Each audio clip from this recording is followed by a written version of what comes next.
الحمد لله رب العالمين والصلاة والسلام على سيد الأنبياء والمرسلين وعلى آله وأصحابه أجمعين أما بعد فأعوذ بالله من الشيطان الرجيم بسم الله الرحمن الرحيم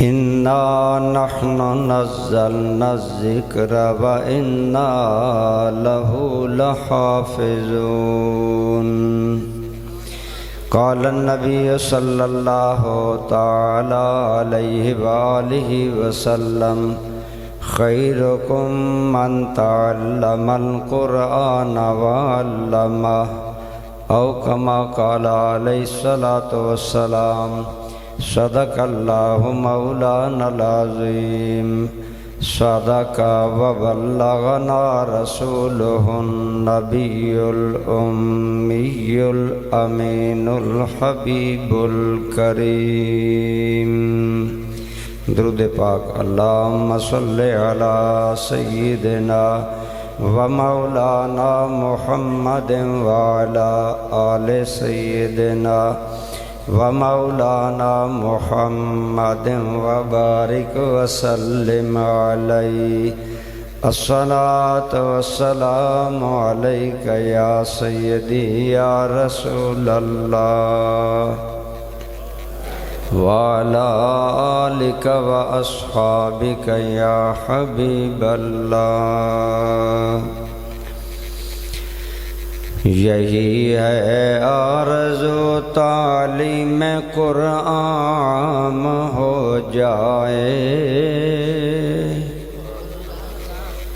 یہی ہے آرزو تعلیم قرآن ہو جائے،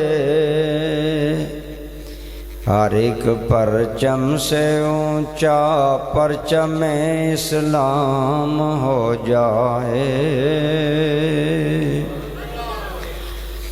یہی مقصد ہے دنیا سے جہالت دور ہو جائے،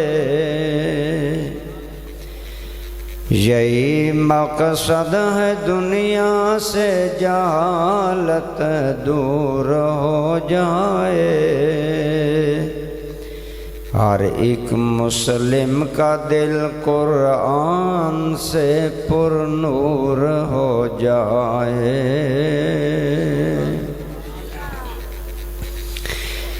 حمد و صلات کے بعد زیب مسند صدارت جگر گوشہ حضور اشرف العلماء عزت مآب حضرت قبلہ صاحبزادہ والا شان صاحبزادہ غلام فرید الدین سیالوی صاحب دامت برکاتکم العالیہ، میزبان محفل فاضل جلیل عالم نبیل استاذ العلماء والحفاظ حضرت علامہ مولانا محمد صادق مفتی محمد صادق صدیق سیالوی صاحب، زید شرفکم السامی، دیگر قابل احترام حضرات علماء کرام، حفاظ کرام، برادران اسلام، بزرگوں، دوستوں، عزیزوں، ماشاءاللہ آپ نے خطابات بھی سنے۔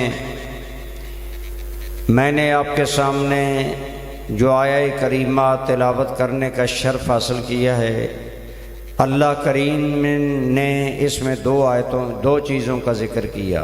ارشاد ہے انا نحن نزلنا الذکر، بے شک ہم ہی نے ذکر نازل کیا۔ ذکر سے مراد قرآن کریم ہے۔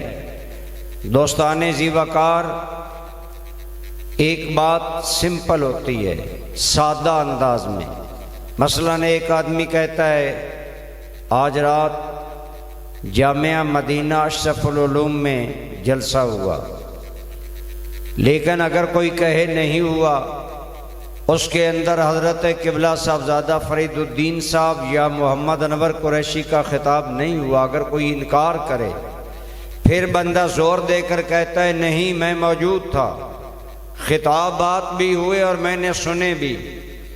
بعض اوقات جب انکار کیا جائے تو بات میں زور، قوت اور شدت پیدا کرنے کے لیے انسان ایسے الفاظ بڑھاتا ہے، میں گواہی دیتا ہوں جلسہ ہوا، میں محفل میں موجود تھا جلسہ ہوا، کہتا ہے میں قسم دیتا ہوں جلسہ ہوا وغیرہ۔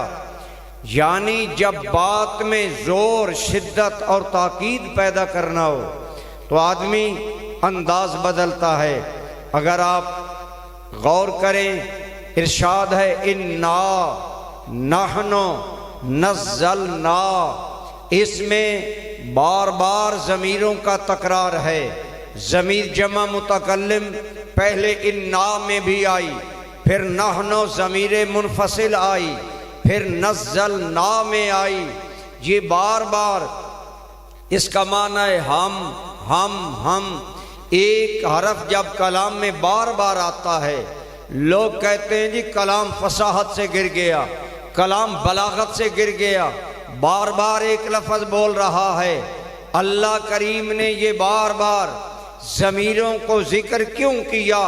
علماء کرام نے فرمایا بات دراصل یہ ہے کہ جب آپ کے اور میرے کریم آقا سب کہیے صلی اللہ علیہ وآلہ وسلم نے فرمایا لوگوں جو میں تلاوت کر رہا ہوں یہ میرا کلام نہیں، یہ میرے اللہ کا کلام ہے۔ تو مکہ والوں نے انکار کیا، پھر اس انکار پر اصرار کیا، پھر اس اصرار کو بہتان میں بدلا، الزام میں بدلا۔ نعوذ باللہ کبھی کہتے محمد شاعر ہیں، کبھی کہتے یہ فلاں بندے سے سن کر بول رہا ہے، کبھی کہتے ان ھذا الا اساطیر الاولین، یہ تو پہلوں کے قصے محمد بیان کر رہا ہے۔ دوستو میرے رب کو ہر بات گوارا ہے، لیکن اپنے یار کی توہین گوارا نہیں۔ یہ کہنا کہ یہ اللہ کا کلام نہیں، یہ صرف قرآن کا انکار نہ تھا بلکہ زبان مصطفیٰ کی صداقت کا انکار تھا۔ اس لیے میرے رب نے زور دے کر فرمایا انا، جمع کی ضمیر، حالانکہ اللہ واحد ہے۔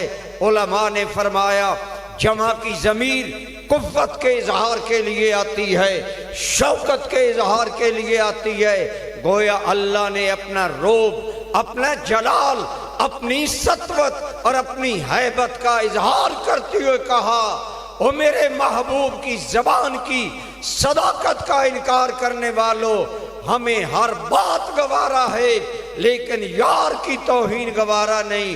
اس لیے رب نے کلام میں ضمیروں کی قوت پیدا کر کے بار بار ضمیریں ذکر کر کے کہا لوگو بے شک یہ ذکر ہم ہی نے نازل فرمایا ہے تاکہ پتہ چل جائے کہ مصطفیٰ کا انکار خدا کا انکار ہے۔ اور اللہ جلال معاب لہجے میں کہہ رہا ہے کہ لوگوں ہم اعلان کہتے ہیں کہ یہ قرآن ہم ہی نے نازل فرمایا ہے۔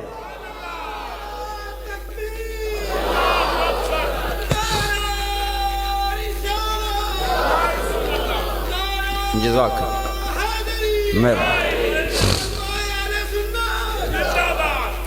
اب آپ کا نعرہ بتا رہا ہے کہ تقریر بلا تاخیر شروع ہوئی ہے۔ اہل سنت عجیب سینہ زوری کرتے ہیں، 11:15 بجے تقریر شروع ہو رہی ہے، اعلان ہو رہا ہے بلا تاخیر ہو رہی ہے، 8:15 بجے جماعت ہوئی۔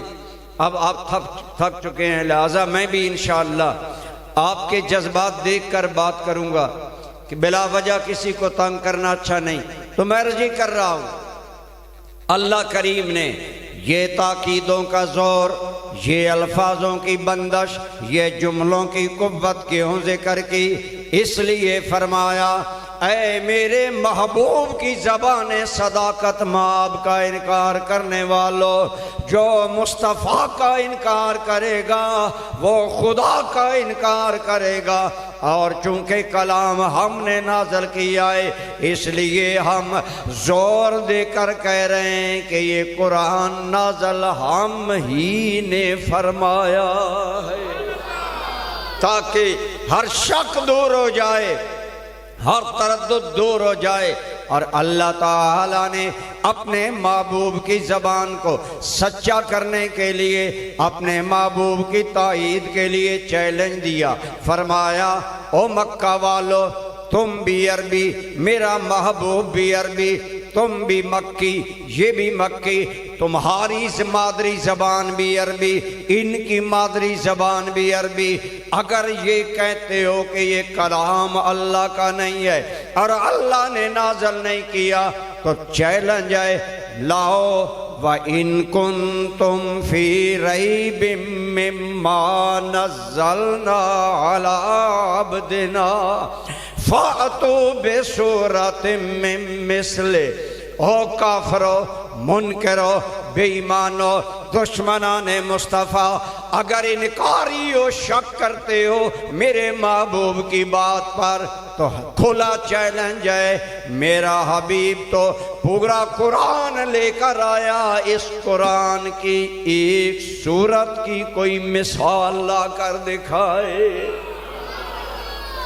دوستو، جب مد مقابل کو چیلنج دیا جاتا ہے وہ اپنی ساری صلاحیتیں لگا دیتا ہے اور چاہتا ہے کہ میں غالب آ جاؤں، لیکن یہ آیت کریمہ میرے کریم کے دور میں نازل ہوئی، عالم کفر نے سنا، اللہ نے چیلنج دیا، ہے کوئی جو میرے محبوب کے کلام کا جواب لائے، قرآن کی مثال لائے، اس جیسا کوئی کلام لائے۔ آج 1443 ہجری جا رہا ہے، گویا 1450 سال گزرنے والے ہیں، یہ چیلنج موجود ہے کہ قرآن کی کوئی مثال لاؤ، لیکن عالم کفر نہ مثال لا سکا، نہ قیامت تک لا سکے گا۔ کیوں نہیں لا سکے گا؟ اس لیے کہ یہ چیلنج دینے والا خود رب کائنات ہے۔ اور آپ ذرا غور کریں، وہ عالم کفر، وہ امریکہ جو اسلامی ملک برباد کر رہا ہے، اسلامی معیشت برباد کر رہا ہے، مسلمان ملکوں کو تباہ و برباد کرنے کے ارادے کرتا ہے، لیکن اگر وہ قرآن کا کوئی جواب لا سکتے، آج سائنس کی ترقیاں، ٹیکنالوجی، وسائل، علم، سارے دعوے ہیں، لیکن قرآن کا جواب نہ آج تک آیا ہے نہ قیامت تک۔ اگر جاگ رہے ہیں تو بول لیں، نہ قیامت تک آئے گا۔ اللہ رب العالمین کا یہ چیلنج موجود ہے، قرآن کا چیلنج موجود ہے کہ اس کا ہے کوئی مائی کا لال، جواب لائے۔ ایک صحابی نے سورہ کوثر کعبۃ اللہ کے غلاف پر لکھ دی۔ عرب شاعر لوگ تھے، جو اعلیٰ شاعر ہوتا وہ اپنا کلام کعبۃ اللہ پر لگاتا، یہ گویا چیلنج تھا۔ میں نے یہ شعر لکھا، اس کا جواب کوئی لائے۔ ایک صحابی نے سورہ کوثر، اِنَّا أَعْطَيْنَاكَ الْكَوْثَرَ فَصَلِّ لِرَبِّكَ وَانْحَرْ، یہاں تک کعبۃ اللہ کے غلاف پر لکھ کر لگائی۔ گویا چیلنج تھا، اے عرب کے شاعروں، عرب کے ادباء، فصحاء، بلاغا، اگر دم میں خم ہے اس کا جواب لاؤ اور مکمل کرو۔ دوستو، وقت تھوڑا ہے، میں اختصار کر رہا ہوں۔ ہر جتن کیا جواب نہ لائے۔ جو ان میں پرانا ماہر شاعر تھا اس نے کہا اب رات دیر ہو گئی، چلے جاؤ، صبح جواب مل جائے گا۔ لیکن جب صبح آئے تو ایک جملہ بڑا تھا اور وہ تھا اِنَّا أَعْطَيْنَاكَ الْكَوْثَرَ فَصَلِّ لِرَبِّكَ وَانْحَرْ مَا هَذَا کلام البشر۔ نیچے لکھا یہ کسی بشر کا کلام نہیں ہے۔ گویا عالم کفر نے کل بھی اپنی شکست مانی، آج بھی مانیں گے۔ اسی لیے تو آج ہم اہل سنت اعلیٰ حضرت کا نام تو لیتے ہیں لیکن اعلیٰ حضرت کا کلام نہیں سمجھتے۔ اعلیٰ حضرت نے کہا تھا کہ یا رسول اللہ تیرے آگے یوں ہیں دبے لچے فصحا رب کے بڑے بڑے، تیرے آگے یوں ہیں دبے لچے فصحا رب کے بڑے بڑے، کوئی جان منہ میں زبان نہیں بلکہ جسم میں جان نہیں۔ اعلیٰ حضرت نے فرمایا میرے آقا تیرے کلام کے سامنے عرب نہ صرف جھٹائی سے خاموش ہیں بلکہ یوں پتہ چلتا ہے کہ ان کے بدنوں میں جان بھی باقی نہیں رہی ہے۔ نعرہ تکبیر، نعرہ رسالت، نعرہ تحقیق، نعرہ حیدری، عظمت مصطفیٰ۔ تو دوستو اس لیے اللہ کریم نے زور دے کر فرمایا اِنَّا نَحْنُ نَزَّلْنَا الذِّكْرَ، ہم ہی نے یہ ذکر نازل کیا۔ یہ حقیقت اس لیے قوت سے بیان کی کہ محبوب پاک کی زبان کا انکار کرنے والوں کا شدت اور جلال کے ساتھ رد کیا جائے۔ یہاں ایک اور بات قابل غور ہے، قرآن کیا ہے؟ بولیے ہمارے آقا کا معجزہ ہے۔ اگر آپ کے دم میں خم ہے 12 بجے آپ تقریر سننا چاہتے ہیں بول لیں، قرآن کیا ہے؟ ہمارے آقا کا معجزہ ہے۔ اونچے بولیے کیا ہے؟ معجزہ ہے۔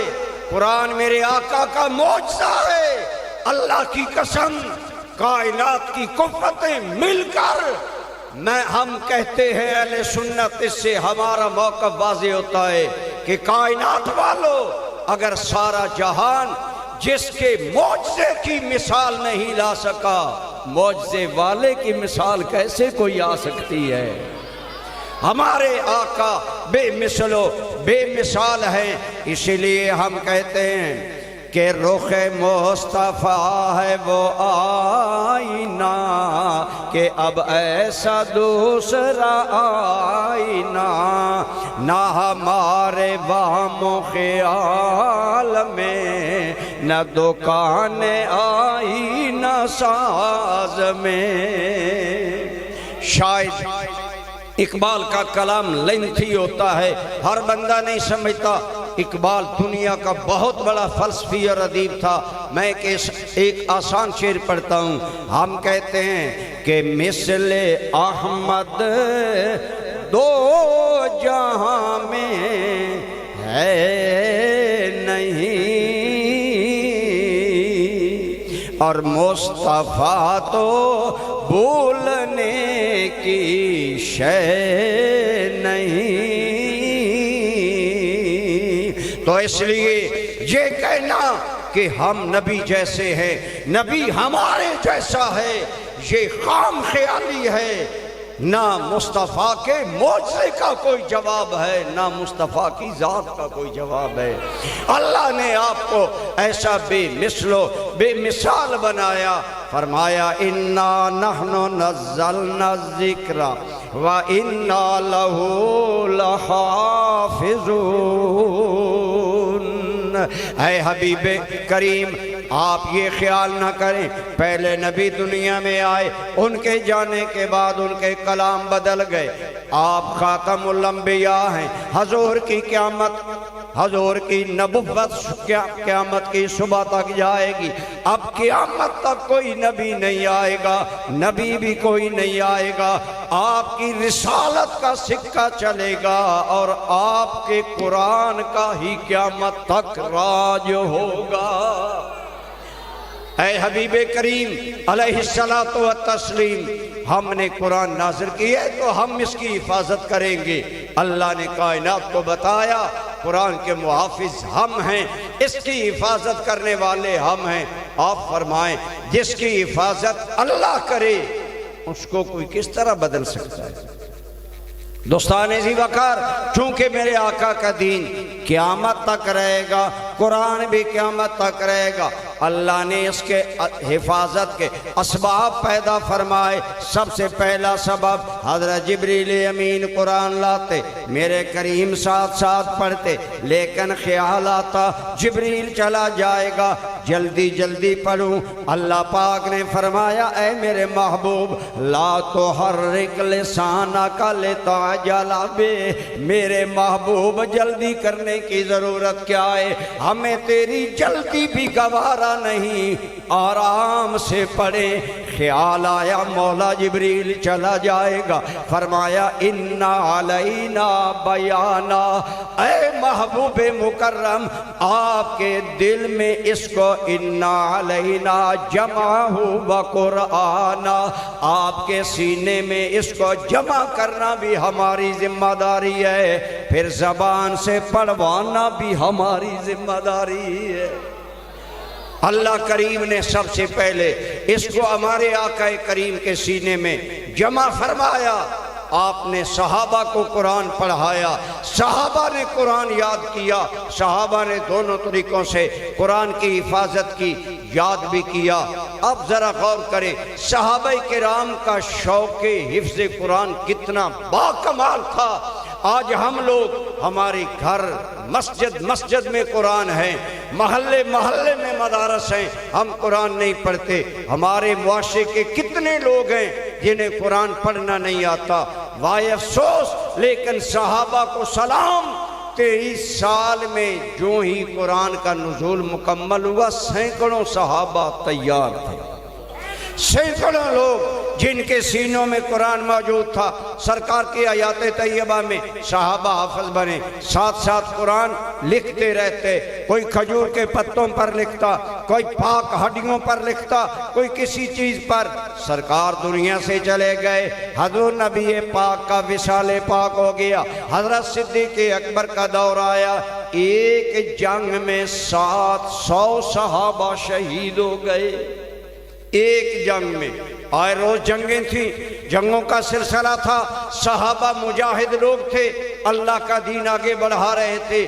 حضرت عمر عرض کرنے لگے امیر مومنین اگر یوں ہی حفاظ مرتے رہے، ایسا نہ ہو کہ حفاظ شہید ہو جائیں، ہم اگلی نسلوں کو قرآن نہ دیں، آپ مہربانی کریں قرآن کو کتابی شکل میں جمع کروائیں۔ حضرت صدیق اکبر نے قرآن کریم کو کتابی شکل میں جمع کیا اور اس کے نسخے تیار کر کے محفوظ کروائے۔ اس طرح قرآن کی حفاظت اللہ نے حضرت صدیق اکبر کے ہاتھوں کروائی۔ اب حضرت عمر کا دور آ گیا، آپ نے حکم دیا اے لوگو ابی بن کعب کے پیچھے تراویح پڑھو، وہ اچھے قاری ہیں، ان کے پیچھے تراویح ادا کرو۔ حضرت عمر نے، بعض بندے سمجھتے ہیں کہ تراویح کا بوجھ حضرت عمر نے ہمارے کندھے پر ڈالنا، یہ غلط ہے۔ نماز تراویح کی جماعت 2 دن خود نبی رحمت صلی اللہ علیہ وسلم نے کروائی۔ میری قرض ہے، میں یہ نہ پیسوں کا اچھالنا پسند نہیں کرتا، دینے ہیں تو رکھ دیں، نہیں دینے تو تقریر سنیں، خلل بھی آتا ہے، اور مسجد میں ایسے معاملات میں پسند نہیں کرتا۔ میں عرض کر رہا ہوں حضرت عمر نے فرمایا، میں کر رہا تھا، لوگ سمجھتے ہیں، بعض جو حضرت عمر کے دشمن ہیں وہ کہتے ہیں یہ عمر نے بوجھ تراویح کا امت کے کندھوں پر ڈالا۔ نہیں نہیں، تراویح حضرت عمر نے جاری نہیں کی، تراویح کی جماعت 2 دن خود رسول رحمت نے کروائی ہے، کہیے صلی اللہ علیہ وآلہ وسلم۔ لیکن بعد میں اس لیے نہیں کروائی کہ تراویح فرض نہ ہو جائے میری امت پر، اور اگر نہ پڑھ سکیں زیادہ گناہگار نہ ہو، گویا حضور نے کرم امت کی آسانی کے لیے فرمایا۔ لیکن جناب عمر نے دوبارہ جماعت کے ساتھ تراویح شروع کی۔ آج لوگ پریشان ہیں، حضرت عمر نے تراویح جماعت کے ساتھ شروع کروائیں، لیکن آپ سوچیں اللہ کی قسم، سلام کریں عمر کی بصیرت کو، رمضان میں قرآن تراویح میں پڑھا جاتا ہے، اب جب بھی سال کے بعد رمضان جوں جوں قریب آتا ہے قرآن کی بہاریں لگ جاتی ہیں، گھر گھر میں دور جاری، مسجد مسجد میں دور جاری، کوئی سن رہا ہے کوئی سنا رہا ہے، الحمدللہ۔ اسی لیے حضرت عمر کے منکروں کا سینہ قرآن سے خالی ہے، عمر کے غلاموں کا سینہ قرآن سے آباد ہے۔ اگر حافظ ہوتے ہیں تو آل سنت میں، کیونکہ ہم حضرت عمر کی عظمت کو مانتے ہیں اور ان کے عمل پر۔ تو دوستو میں عرض کرنا چاہتا ہوں، قرآن کی حفاظت اللہ نے کئی طریقوں سے کرائی۔ صحابہ کرام حافظ بنے، حضرت صدیق نے کتابی شکل میں قرآن محفوظ کیا، حضرت عمر نے تراویح میں تلاوت رکھ کر اب قرآن کریم کی تلاوت کو قیامت تک زندہ کر دیا کہ حافظ یاد کرتے رہیں گے، سنتے سناتے رہیں گے، یوں اللہ کا کلام یہ باقی رہے گا۔ لیکن میرے دوستو، جس طرح دشمنان اسلام کے خلاف ہر دور میں سازش کرتے ہیں، جن دنوں اس بر صغیر پر انگریز کی حکومت تھی اور وہ اپنے آپ کو گریٹ برٹش کہتے تھے، ہم بڑے انگریز ہیں، اور ان کی حکومت اتنی بڑی تھی کہ دنیا میں ان کی حکومت میں سورج غروب نہیں ہوتا تھا۔ اس طرح مثلا اب ہمارے ہاں رات کے 12:15 بجے ہیں، انگلینڈ میں رات کے 8:15 ہوں گے، 4 گھنٹے ہم آگے ہیں، وہ 4 گھنٹے پیچھے ہیں۔ اور ممالک میں جائیں، سعودی عرب میں اب 10:15 ہوں گے۔ جو دنیا میں وقت مختلف ہوتا ہے، انگریزوں کی حکومت اتنی بڑی تھی، ان کی حکومت میں سورج غروب نہیں ہوتا تھا، کہیں نہ کہیں ہر وقت دن ہوتا تھا۔ جب اتنی قوت ملی، انہوں نے ایک سازش کی، کہا مسلمان ہمیں تانا دیتے ہیں، ہماری 4 انجیلیں ہیں، ہماری انجیل بدل دی گئی، ہم بھی ان کا قرآن بدلیں گے۔ اب انگریزوں نے قرآن بدلنے کے لیے ایک پروگرام بنایا۔ جب ان کی حکومت ہندوستان میں تھی، انہوں نے کروڑوں پاؤنڈ لگائے، کہا پریسیں ہماری، ذرائع ہمارے، قوت ہمارے پاس، سائنس ہمارے پاس، نئے قرآن غلط چھاپو، زبر کی جگہ زیر چھاپو، جزم کی جگہ پیش چھاپو، حرف کو حرف سے بدلو، حرکات بدلو، نئے قرآن لاؤ، پرانے قرآن جمع کر لو، پھر طلب کرو۔ اب جب نئے قرآن مارکیٹ میں جائیں گے، الگ الگ حرکات ہوں گی، الفاظ الگ ہوں گے، مسلمان خود بخود قرآن کے بارے میں شک میں چلے جائیں گے، اور اس طرح مسلمانوں کا اعتماد ختم ہو جائے گا۔ برادران اسلام، اس منصوبہ کے لیے انگریزوں نے 10 سال لگائے، کروڑوں پاؤنڈ لگائے، ایک ادارہ بنایا، سارے کام کیے، لیکن 10 سال بعد جب رپورٹ مانگی تو ان کے ہیڈ آف ڈپارٹمنٹ نے کہا، اے انگریزوں، میں نے ہر جتن کیا ہے قرآن بدلنے کا، مسلمانوں کا اعتماد قرآن سے ہٹانے کا، ہر میرا جتن ناکام گیا، کبھی قرآن کے بارے میں مسلمان شک میں نہیں جائیں گے، قرآن نہیں بدلا جائے گا۔ انہوں نے کہا کیوں؟ اس نے کہا میں نے ہر جتن کیا، لیکن مجھے بتاؤ، میں نئے غلط حرکات والے قرآن مارکیٹ میں بھیجتا ہوں، لیکن مسلمانوں کا ایک چھوٹا سا حافظ بچہ کھڑا ہو، قرآن بدلا نہیں جائے گا۔ کیوں؟ اس لیے میں کہتا ہوں، نہ ہو ممتاز کیوں اسلام دنیا بھر کے دینوں میں، نہ ہو ممتاز کیوں اسلام دنیا بھر کے دینوں میں، وہاں مذہب کتابوں میں، یہاں قرآن سینوں میں۔ نعرہ تکبیر، نعرہ رسالت، نعرہ تحقیق، نعرہ حیدری، عظمت قرآن، عظمت صاحب قرآن۔ ماشاءاللہ فرما رہے ہیں پنجابی تقریر کرو۔ میں کیا پہلے سارے اردو ہی لگے ہو، میں پنجابی چاہتے ہو، تھوڑا کیا خیال ہے؟ چلو میں تو کوئی نہیں مسئلہ، میں تو تھوڑا جی دھیان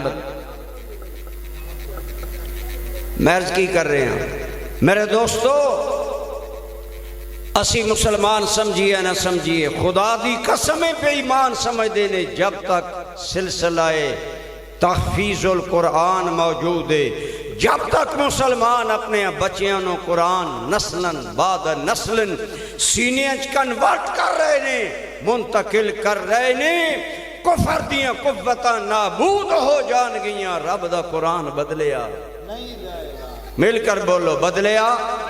میرے دوستو اے حافظ، اے قرآن کریم دے الفاظ دے محافظ نے، انہاں دے ذریعے قرآن دے الفاظ دی حفاظت ہو رہی ہے۔ اے مسلح تے کھڑا ہو کے اللہ دا سارا قرآن پڑھ جاندے نے، لیکن میرے بھائی قرآن صرف الفاظ دا ہی نہ نہیں بلکہ معنی بھی ہیں، قرآت بھی ہیں۔ قرآن دے الفاظ دی حفاظت حافظ کر رہے نے، قرآن دی قرآت دی حفاظت قرآ کر رہے نے، اور قرآن دے معنی دی حفاظت علماء ربانیین کر رہے نے۔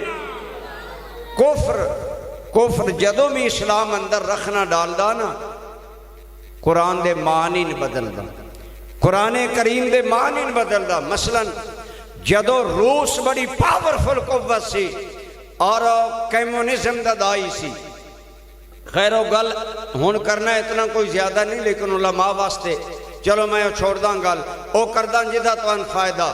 مثلا مرزا قادیانی نے قرآن دے الفاظ دے معنی بدلنا چاہیا۔ مرزا نے پوچھا گیا کل تک تو کہندہ رہے ہیں کہ رسول اللہ حضرت محمد صلی اللہ علیہ وسلم اللہ دے آخری نبی نے، اور جیڑا حضور تو بعد کوئی نبوت دا دعویٰ کرے او بے ایمان ہے، او کافر ہو جائے گا۔ ہن تو آدھا میں نبیاں، کس طرح تیرے کو نبوت دی دلیل کیے؟ مرزا قادیانی نے قرآن دا ترجمہ، قرآن دے معنی بدلے، آیت پڑھئے اے ہی جڑی اسی ختم نبوت پڑھ دیاں، کہنے لگا ما کان محمد ابا احد من رجالکم ولکن رسول اللہ و خاتم النبیین۔ کہنے لگا تسی کہندے ہو خاتم النبیین دا معنی اللہ دے آخری نبی، نبیاں دے اختتام وچ آن والے، آخر اندر آن والے۔ میں تواڈے نالوں زیادہ حضور دی عظمت نو مندا، میرے نزدیک خاتم دا معنی ہے مہر لگانا۔ ادا مطلب ہے حضور او نبی نے، حضور جس تے مہر لگا دین او بھی نبی بن جاندا ہے۔ ان مرزے نے قرآن دے معنی اندر تبدیلی کرنا چاہیے، لیکن یاد رکھو میں عرض کر رہے ہیں کیوں قرآن دے الفاظ دی حفاظت حافظ کر رہے ہیں، قرآن دیاں قرآتاں دی حفاظت، قرآن سب قرآتاں تے آیا اور دی حفاظت کاری حضرات کر رہے ہیں، اور قرآن دے معنی دی حفاظت علماء ربانیین کر رہے ہیں۔ جدو مرزا نے اے چور دروازہ کھولیا، خاتم النبیین دا معنی کی حضور نبوت دی مہر بن کے آئے نے، علماء ربانیین میدان اندر آئے اور انہاں دے سر خیل ساڑھے چشتیاں دے پیر حضرت تاجدار گولڈا پیر میر علی شاہ صاحب میدان اندر آئے اور فرمایا او قادیانی اگر تیرا ترجمہ صحیح ہے سامنے آ میرے نال مقابلہ کر، لیکن نہ آیا نہ آنا سی۔ پیر صاحب نے دلیل دیتے، آپ نے فرمایا اگر حضور مہر لگان والے ہوندے تے آج 13 صدیاں بعد پیدا ہو رہے ہیں اور بد کردار انسان ہے۔ حضور اگر مہر لگان دے اس یار غار تے لگان دے جیڑا فنا فی رسول ہو گیا سی۔ آپ نے فرمایا اگر سرکار مور لگان دے اپنے اس عمر تے لگان دے، جنہ دے بارے فرمایا لو کان بعدی نبی لکان عمر الا انہو لا نبی بعدی۔ اے لوگو اگر میرے بعد کوئی نبی ہونا ہوندہ میرا عمر ہوندہ۔ گویا پیر صاحب نے ادھا ناطقہ بند کر دیتا۔ عرضے کر رہے ہیں میرا بھائی قرآن قیامت تک محفوظ رہے گا، قرآن کریم محفوظ رہے گا، اور قرآن کریم نو محفوظ کرن والے حافظ بھی ہیں، قاری بھی ہیں، علماء قرآن دے معنی دی حفاظت کر رہے ہیں، عرفاء قرآن دے ثمرات دی حفاظت کر رہے ہیں۔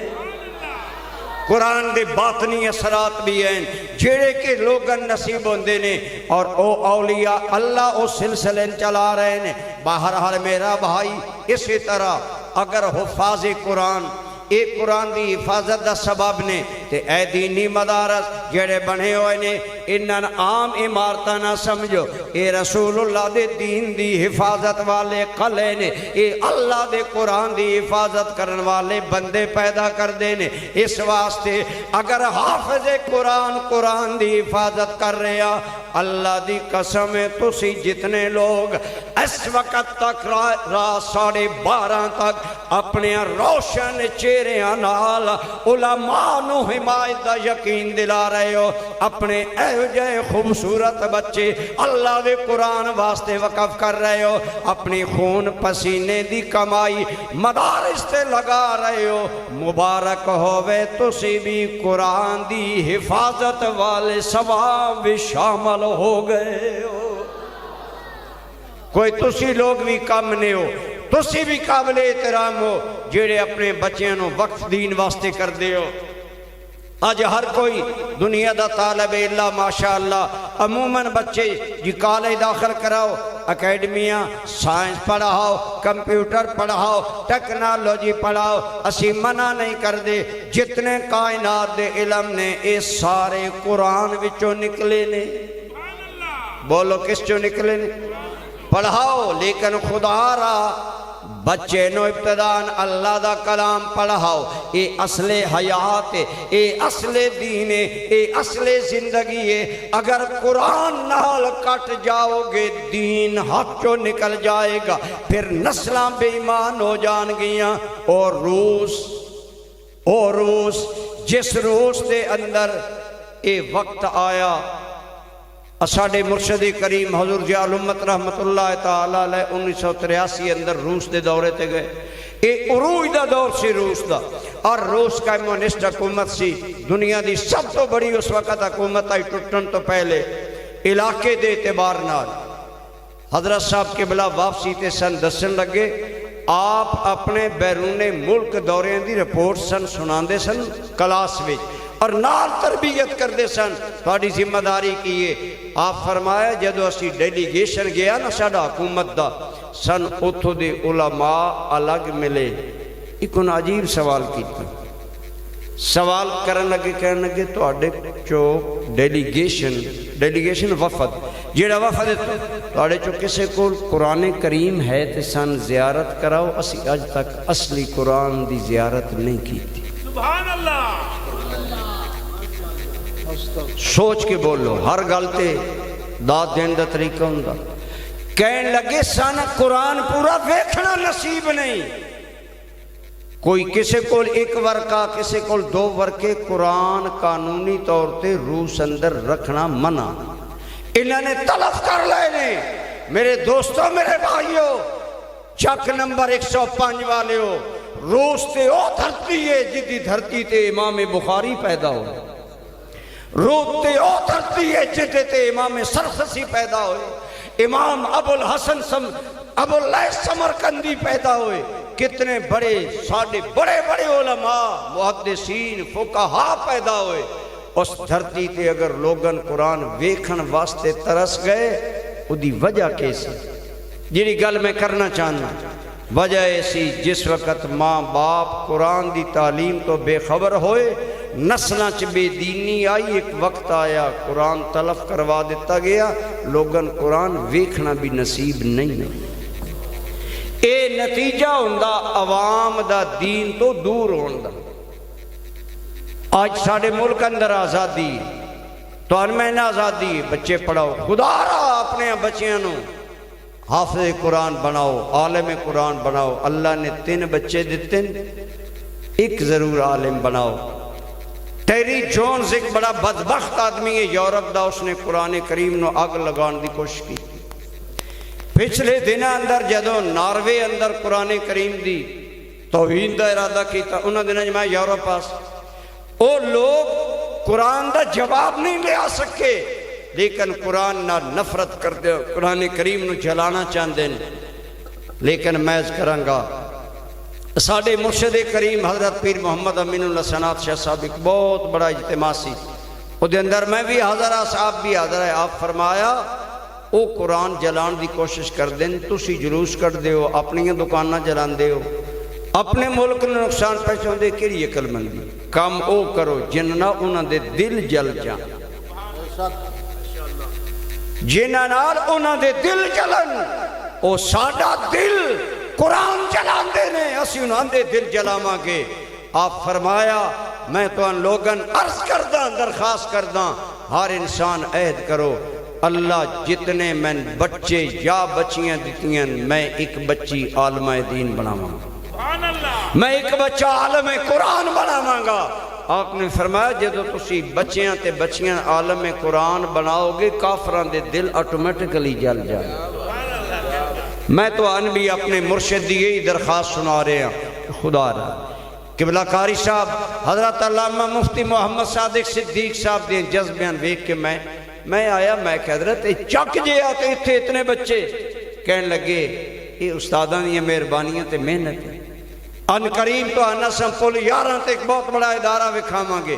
ماشاءاللہ انہاں دے عزم عزائم جوان نے، تو اڈی لوگاں دی انہاں تے میں نے اعتماد بھی نظر آندا، جے اتنے بجے تک بیٹھے ہو مزید اس سے اعتماد نو بڑھاؤ تو ان مبارک ہوئے۔ تسی کوئی کم لوگ نہیں، خدا دی قسم اگر تسی نہ ہو اسی تقریراں کریے، اگر تسی اتنے لوگ خندہ پیشانی نہ گل نہ سنوا، رات 12:30 بجے میں کوئی تقریر کرنی آئی، میں بھی آکھنا جی دعا منگو، میں گھر جاواں، بندہ سنن والا ہے کوئی سننی ویسے کر دے ہیں۔ حضرت میں ایک جگہ گیا، مجمع اس نال 4 گنا بڑا، میں کہ میری ویڑے نہ تقریر کراؤ، آدھے نہیں پہلو کرائیے، بندیاں لاکھ بنا تیری آخر تک کروں گی۔ 3 علماء پہلو لائے جسے میں چوتھی، میری واری آئی رات 1 بجے تے 5 حصے مجمع چلا گیا، جیڑا تھوڑا جیا نالے میں انہوں جگاواں نالے تقریر سناواں، کیک سنونی سی؟ خدا را سنی اے بھی عقل دے ناخن لائے کرو، ان ٹائم کام کیتا کرو، بندیاں جاگ دیاں۔ بہرحال میرے دوستو مبارک ہوئے انہاں ماں باپ نو جنہ بچے وقف کر کے قرآن دی حفاظت واسطے جانی قربانی پیش کیتی ہے، مبارک ہوئے انہاں معاونین مدرسہ نو جیڑے حضرت قبلہ مفتی محمد صادق صدیق دے دست و بازو بندے ہو۔ ایو جی سونی مسجد اتنا حسین ادارہ، اے حضور اشرف العلماء دے صدق دا فیض ہے، انہاں دے صدق دا سن ہون پتہ پہ لگدا۔ میں بھی دورہ قرآن آپ کو کیتا اس لحاظ نال میں بھی عزت حاصل ہوئی آپ نے قدمت مانگ، آج لوگ میری قدر کر دیں۔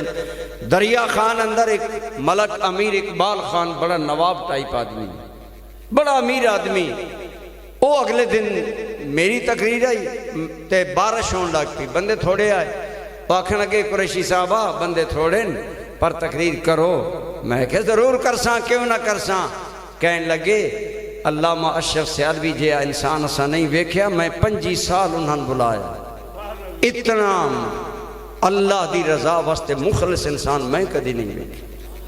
ایک نواب ٹائپ بندہ اگر دین دا کام کر رہا، استاداں دے اخلاص دا اس تے اثر آ، اس نے بڑیاں میں گلاں سنائیاں استاداں دیاں، گزارش ہے تسی خوشبخت لوگ ہو، تواڈے کولے مخلص لوگ استاداں دے صاحب موجود نے، اتنے شاگرد موجود نے، آج تے مولویاں دیاں ذاتی خواہشاں پوریاں نہیں ہونیاں، جڑے دین دا کام کر رہے ہیں یہ لوگ سلوٹ دے قابل نے، یہ لوگ عزت دے قابل نے، یہ احترام دے قابل نے۔ آج کالج دا پرنسپل 3 پیریڈ پڑھاندا، پرنسپل سبق ہی نہیں پڑھاندا، وہ میں چند ٹیچر ملن آئے، میں سبق پہ پڑھاندا، میں نہ دن تو پرنسپل نہیں ہے، میں کہ آدن تو سبق بات پڑھا رہے ہیں، میں کہ ساڑھے پرنسپل بارہ پڑھیں دیں، وہ آکھنا کہ ساڑھے کالجان دے پرنسپل تے پڑھیں دی نہیں، تے پروفیسر 3 پیریڈ پڑھیں دیں، 1.5 لاکھ تنخواہ لیں دیں، اے مردان فقیر کاری تے حافظ 12 گھنٹے زمین چٹائیاں تے بے کہ تیری نسل دے سینہ قرآن دا نور منتقل کر رہے ہیں، اے کوئی نہیں قوم دے موسیقی